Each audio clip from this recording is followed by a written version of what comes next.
Hi, good day, everybody. Welcome to another edition of the Sports Inquirer Show. This is E. Marcel Portu. Thank you for joining us on Wednesday. No, Tuesday. Actually, no, it's Wednesday. It's Wednesday, September 20th, 2023, as we get to the midweek of the sports world and we progress through to what's happening or what has happened and what's coming up over the next few days. Thank you for joining us here in Atlanta, Georgia. And we are very excited that you are taking some time out of your day or evening to listen or watch us and what we are doing here at the Inquirer. But as always, to follow everything that we do, head to the mothership, to sportsinquirer.net, premier site for news and notes in the world of sports. You can head to our social media platforms on Twitter and Instagram and look up Sports Inquirer, all one word. And you can also go to our Facebook page under the Sports Inquirer. Look up that. You'll see everything that we have going on. You'll see some photos and videos of our content, Atlanta United, and a lot more from what we've done in the past and what we're going to do in the future. So make sure you subscribe and check that out. Speaking of subscriptions, go to our audio and video platforms such as YouTube, SoundCloud, Spotify, Google Podcast, iTunes, Spotify for podcasters, anywhere that you get your audio or video content. Make sure you give us a listen and check us out or a watch and see what we're doing in our palatial estate here in Metro Atlanta. But this week we have some activities going on. We just want to preview real quickly and then just lay out what we're going to do over the next few days and just give you some recaps and some action of what is going on in our world. So as you're listening and watching this, hopefully you catch it before tonight's Atlanta United's contest against DC United. We were at Atlanta United's last contest, which was a 5-2 home victory over the Lionel Messi-less Inter Miami, and that happened on September 16th. Make sure you go to our website and see the presser of Gonzalo Pineda, manager of Atlanta United, and him discussing the victory. So head to those platforms I just mentioned, and you'll be able to hear and see what he had to say after the contest. Very interesting going to that matchup because Lionel Messi did not travel with Inter Miami, did not play, and Atlanta United does a pretty solid job of having large crowds. For their contest, had the upper deck open, so the entire stadium was able to be to maximum capacity. But you could tell the Messi vibe. It really was tough because walking into the stadium, you'll see some opposing jerseys and everything like that. But I saw so many Argentina jerseys, Lionel Messi jerseys. I didn't see any PSG or Barcelona versions of the Messi jersey. But I saw so many and a lot of Miami fans. Miami's not too far from Atlanta, and I'm sure a lot of people have adopted Miami as their MLS team of choice. Kind of similar to when LeBron James chooses a team. You'll see. Remember when Tom Brady went to the Buccaneers?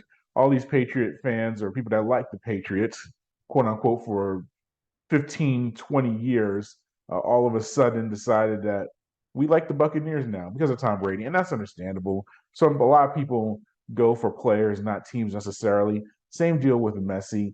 They love Messi, so if he played for Miami, Portland, Atlanta, he could play for a USL team. It doesn't matter; they're going to love him. So that's why you see a lot of those fans supporting Miami in the contest. But I'm surprised that it wasn't like people weren't mad necessarily that he wasn't there. They still wore their jerseys. They still came to the game. I'm sure there was still a handful of people that didn't even know he didn't travel with the team. They're just kind of like the bandwagon fans. But it seemed like the vibes were pretty good. 70 plus people in the state, 70 plus thousand people in the stadium, and that seemed like a legitimate number. But yeah, it was a really good contest. Atlanta, as I said, emerged with a 5-2 victory. You're starting to see so much diversity on the offensive end for Atlanta. Thiago Almada got his 15th assist of the year, which set the club record. Brooks Lennon had a goal and assist. So he now has 4 goals and 10 assists on the year individually. Those are both career highs.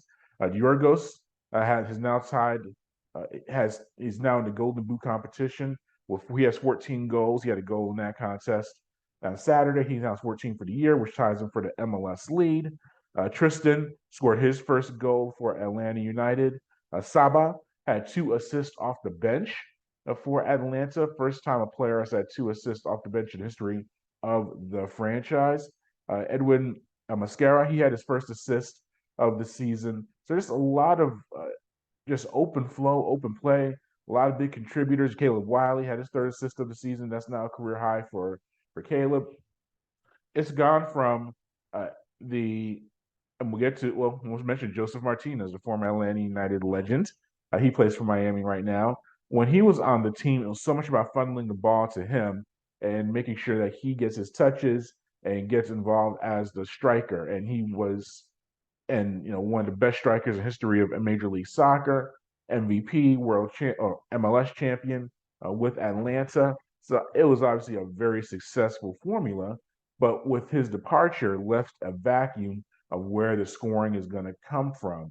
And Yorgos has been a major factor in helping Atlanta with the 14 goals individually in MLS play. But as I said, you're starting to see Almada contribute to scoring. Tristan Muyumba, he has been very active on the offensive end. Saba has scored already for Atlanta. So you're seeing all of these players come up front and be contributors. Tyler Wolf, kind of a striker off the bench, he has scored in multiple contests this season. So you've seen a lot of these players, a lot of different players, be contributors on the it's like kind of scoring by committee. Now Yorgos does kind of serve as that traditional nine, that striker, the primary player that you want to get the ball to offensively. But as I said, you're seeing a lot of distribution from different players, on that side of the ball. So Atlanta is still in the playoff picture right now. As a matter of fact, I meant to pull up the MLS standings, and I'll do that right now on the fly because that's what we do on our show. Yeah, so the top 9 teams make the MLS playoffs, at least from the division and the conferences. So in the Eastern Division at 4th, they're in 6th place right now with 45 points. So they're not going to catch Cincinnati. They're going to win the Supporters Shield. They're going to have the best record in MLS. There are about 5 matches left in the year for Atlanta as far as MLS play. But if you look at second place, Orlando's at 50 points. And Atlanta, as I mentioned, Orlando's at 50. New England's at 48. And third, fourth is Philadelphia Union at 47. And Atlanta and Columbus are tied at 45 and for fifth and sixth. So that means Atlanta could finish really as high as second if you look at the standings. And that would be a very nice accomplishment for Atlanta to be in the playoff. First of all, being in the postseason for the first time in several years, which is very surprising to say about a team like Atlanta not being in the postseason multiple years. It looks like the transfers, all the designated players that have been brought in have been major contributors. Almada has stuck around, looks like, for the rest of the season, which was in question before the year started. So this is going to be a really potentially nice run for Atlanta overall. And now they get to go to DC United, who are currently in 9th place and have the final playoff spot in the Eastern Conference. And DC United has 35 points. So a 10-point difference between the two teams. But DC United coming off of a 0-0 home draw against Charlotte. Actually, it was at Charlotte on this past Saturday on September 16th. But Wayne Rooney's side is difficult at home. They're 5-4-5 at home this season. They've only dropped one match of their last 5 at home and in Ali Stadium. So they are a pretty solid home team, all things considered. We've seen Atlanta have their struggles on the road this season. It's a midweek contest, short turnaround. We're very intrigued to see how the Five Stripes perform tonight in our nation's capital. Another thing I went to was Georgia Tech volleyball this past Friday. They played at McCamish Pavilion against their rivals. Georgia dropped the contest 3-1. And I wish I had the audio from head coach of the Georgia Tech, Michelle Collier. I recorded it after the match, but there's some technical difficulties, so it has not been recorded. But we were able to, no, we don't, so we don't have that, which I'm disappointed in. But it was a very good atmosphere. First time watching a volleyball match at McCamish. They usually play at O'Keefe, which is literally a stone's throw away. If people still throw stones out there. But no, it's actually about like a 2-minute walk. Not even 2-minute walk. I guess it depends on the exit. About a minute walk from O'Keefe to McCamish. But obviously, it's a big difference playing in O'Keefe, which is the smaller gym, to McCamish, which was the bigger gym. They set a attendance record for the franchise history as far as Georgia Tech volleyball. Yeah, just a sluggish start. Well, actually, Tech came out and got a victory with that in the first set. But then after that, just very sluggish very inconsistent play overall. A lot of unforced errors, bad serves, handling the ball, errors. And Georgia played very well in the contest and earned the victory. But it was just a really nice atmosphere to be, up there. They play, so Georgia Tech opens up their ACC play tonight on September 20th again at Clemson. So we'll be following that matchup, as well. And I think we're going to catch up with a player and maybe coach before their first ACC home contest this upcoming Sunday against NC State. So be on the lookout on the website for all of that. And tomorrow, Georgia State football gets to play on ESPN under the national television lights when they open up Sunbelt play at Coastal Carolina. Panthers are 3-0 for the first time in school history in football after their 41-25 victory at Charlotte this past Saturday.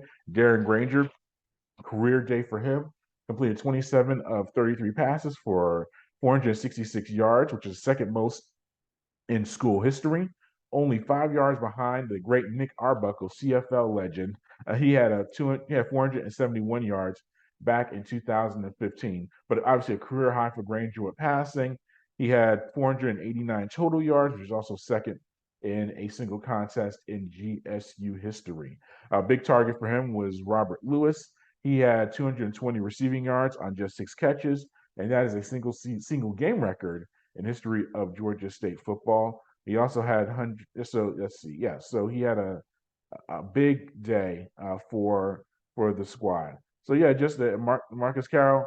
He has been a pillar on the rushing end. Really didn't get too many touches in the contest. Charlotte was really aggressive with their trying to stop the run, opened up a lot of passing lanes for Carroll, but for opened up the passing lanes for Granger, excuse me. But Carroll is still third in FBS in rushing, averaging 119.3 yards per contest. So he's become a top 5 average runner in all of FBS football. So that's a pretty big deal. And I think he's number 1 in the nation with 7 touchdowns so far this year. So they'll be looking forward to watching that contest and seeing what happens there. Coastal and Georgia State, very unique series. They've split their lifetime series 3-3. But the wild part about it is that the home team has never won in the series. All 6 times the visiting team has won. So Georgia State has victories at Coastal 2017, 2019, and 2021. And they defeated Coastal when they were nationally ranked. First ranked victory by Georgia State football in their program's history. History of history. So that should be a very interesting contest. And so that happens Thursday night. So that'll be tomorrow on September 21st. As far as the rest of the week goes that we have coming up, we will be at Atlanta United's contest against Montreal on Saturday, this upcoming Saturday. I don't think I'll have any media content. I'm taking a friend, and I'm experiencing the match for the first time as a fan. Usually I go to the contest as a media member, sit in the press box, do all my post-game stuff. But this time I'm going as a fan. So I'm going to be in the stands. I'll try to not, I'm neutral. I'm a journalist. We don't cheer for anybody in particular, but it'll be very interesting to see how that happens. And taking my friend, my lady friend, I'll just leave it at that. I won't get too personal with my stuff here, but yeah, my girlfriend and I are going to the match. So, it'll be her first contest. So that'll be very interesting to see and she's not a big sports fan when, of course, she's dating me, the Sports Inquirer. So yeah, that's been very interesting navigation, but it's been fun. But yeah, so I'll be going to that contest, and seeing it from her perspective as a non-sports fan will be another view of seeing athletic competition, because I'm so centered on the sports and looking at it from the X's and O's, and have worked in sports media for a long time, also in event management. So I look at how the organization of the contest is. So it'll be interesting looking at it from the perspective of someone who I may have to literally introduce who the players are to Sarah. But that's it. Once again, it's going to be a really fun experience. So I'm actually looking forward to it, though, because I think it's important for my view as a media member, to see the game or the match from different angles. So this gives me a reason to actually do that. So I am very intrigued by that. I may go to the Georgia Tech match against NC State on Sunday. I'll see what the schedule permits, and some other factors along with that. And yeah, and that's it. Georgia State's at Coastal, so I won't be going to that contest. So there'll be a lot going on in the world. Yeah, and the Georgia Tech football, they're at Wake Forest, so obviously I won't be going to Winston-Salem this weekend. But yeah, so that's kind of the calendar of what's going on. Be on the lookout for the recap of Atlanta United's contest. I may post that tonight or tomorrow morning. Still have to preview week 3 of the NFL season, which starts tomorrow when the Giants go to San Francisco. The New York Football Giants go to play at the San Francisco 49ers. So we'll see what happens in that contest, and I'll have all of my full NFL breakdowns when you listen to or watch that show. But thanks as always listening to this edition or any edition of the Sports Inquirer Show. Be sure to follow us on our social media platforms on Instagram and Facebook and Twitter or X or whatever Elon Musk, by the time you listen to this, whatever he decides to call it. But make sure you follow us on there. You can also go to our other platforms on YouTube, SoundCloud, Spotify, and all the other ones that I mentioned. Just look for us under the Sports Inquirer. You'll be able to find everything that we have going on. But thanks for listening and watching us. And until next time, good fight, good night, and be safe.